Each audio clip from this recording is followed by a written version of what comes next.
Ini enggak, satu kampung ustadz cuma 3, saling berantem lagi. Kenapa? Karena tujuannya bukan Allah, tujuannya perut, tujuannya nyari banyak jamaah, tujuannya uang, tujuannya amplop. Kalau tujuannya Allah, nggak bakal saling berantem. Paham? Paham. Jangankan itu, pemilihan takmir masjid ketuanya aja seberantem. Iya kan? Ya. Betul. Mau milih ketua takmir masjid berantem, bayarin. Apa-apaan? Itu mencari uang dari masjid. Assalamualaikum warahmatullahi wabarakatuh. Sobat Lutfi Info dimanapun berada, welcome to my channel YouTube Lutfi Info, YouTuber santai yang membuatnya terlelap hingga tertidur.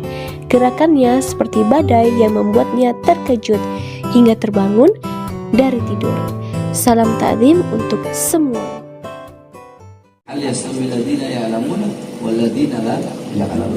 Katakanlah, apakah sama orang-orang yang berilmu dengan orang-orang yang tidak berilmu? La yastauna abada, tidak akan pernah sama. La fid dunya wala fil akhirah. Di dunia tidak sama, di akhirat tidak sama. Tidak akan pernah sama. Bahkan dikatakan di akhirat Allah berikan kepada ulama 700 derajat. Ma baina darajataini masiratu 500 am. Di antara 2 derajat itu perjalanannya 500 tahun perjalanan kaki.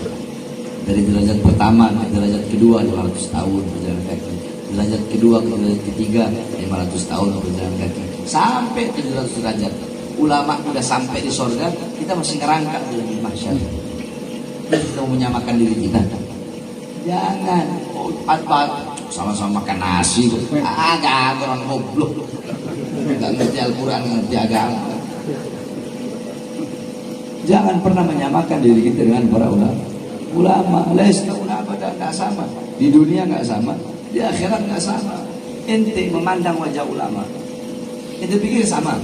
Mandang wajah orang berilmu, ini cuma memandang aja, ente bayangin. Memandang, mandang wajah orang berilmu dengan mandang wajahnya Deden yang jelek. Nggak sama.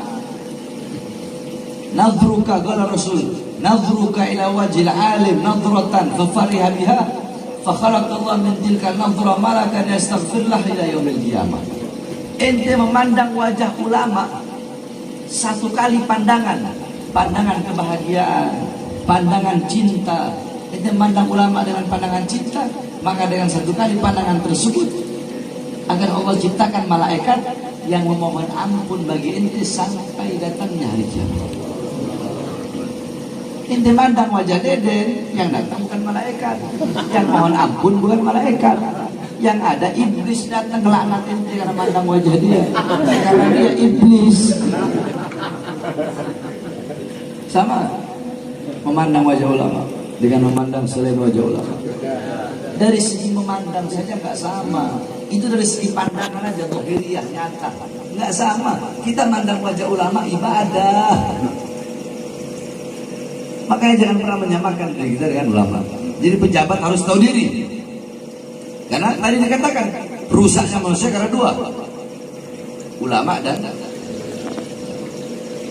kalau 2 ini udah rusak. Tidak taghayyarul ru'us, taghayyarul mar'us. Kalau kepala itu udah rusak, pemimpin rusak, yang dipimpin pun akan rusak. Para pejabat adalah pemimpin rakyat, pemimpin negara. Para ulama adalah pemimpin Islam. Para ulama adalah pemimpin umat. Nah, kalau 2 pemimpin ini rusak, pemimpinnya udah rusak, maka yang dipimpin pun pasti rusak. Karena tanya, ular kalau kepalanya ke kanan, ekornya ke kanan apa ke kiri? Hah? Kalau kepala ke kanan, ekor ke mana? Kanan. Otak itu ikan arwana. Kalau kepalanya ke kanan, kepala kanan ya ekor ke kanan, kepala ke kiri ya ekor ke kiri. Kadang-kadang juga.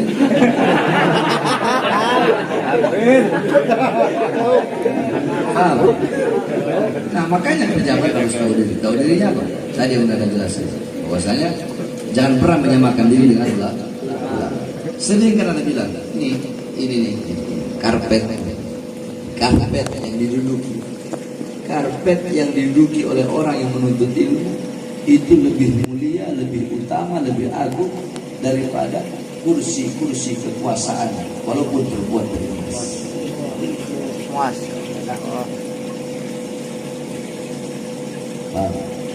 Paham? Nah, ulamanya juga harus tahu diri. Tahu dirinya bagaimana? Berilmu. Ente harus tahu diri, ente berilmu, nasihati itu kalau ada yang salah. Kalau ente nggak nasihati, ente berdosa. Jangan justru malah kebalikannya. Harusnya mereka yang ikut ente dalam hal kebaikan, dalam hal ketaatan, dalam hal kepatuhan, dalam hal ketundukan kepada Allah. Ini enggak masuk ke dalam lingkup itu, malah ikut-ikutan kok. Jadi nggak bakal benar, nggak bakal sampai kapan pun nggak bakal benar. Kalau dua tadi ini kata Rasulullah SAW, dua golongan ini rusak, nggak bakal rusak selama. Makanya anak punya wasiat kepada seluruh para ulama, para habaib, para kiai, para ustaz. Apapun ormasmu, apapun benderamu, apapun manhajmu, apapun madhabmu di Indonesia, selama bukan aliran sesat, bersatu. Mau yang tua, mau yang muda, mau bendera hijau, mau benderanya kuning, mau benderanya putih, bersatu semuanya. Kalau ulamanya udah bersatu, baru bisa bersatu dan dicatat, baru kita punya negara, bakal jadi negara yang baik, makmur, sejahtera, sentosa, baldatun, thayyibatun, warahmatullahi wabarakatuh. Ini enggak, jangankan urusan majelis taklim. Nih, di kampung ini aja kerjaan intelijen. Ente di kampung ini ada berapa ustaz? Ada berapa ustaz? Ya berapa? Mana? Jawab. Ada berapa? Ente kira-kira aja. Kampung ini di mana? Madura. Ada berapa ustaz? 20 ustaz. 20 lebih. Ya itulah 20. Saling berantem nggak? Jujur aja. Jujur. Hah? Apa? Enggak. Iya, ada yang saling berantem nggak? 20 itu. Yang 20 itu saling berantem. Ada yang saling berantem kan? Iya, sebagian saling berantem sama lain kan?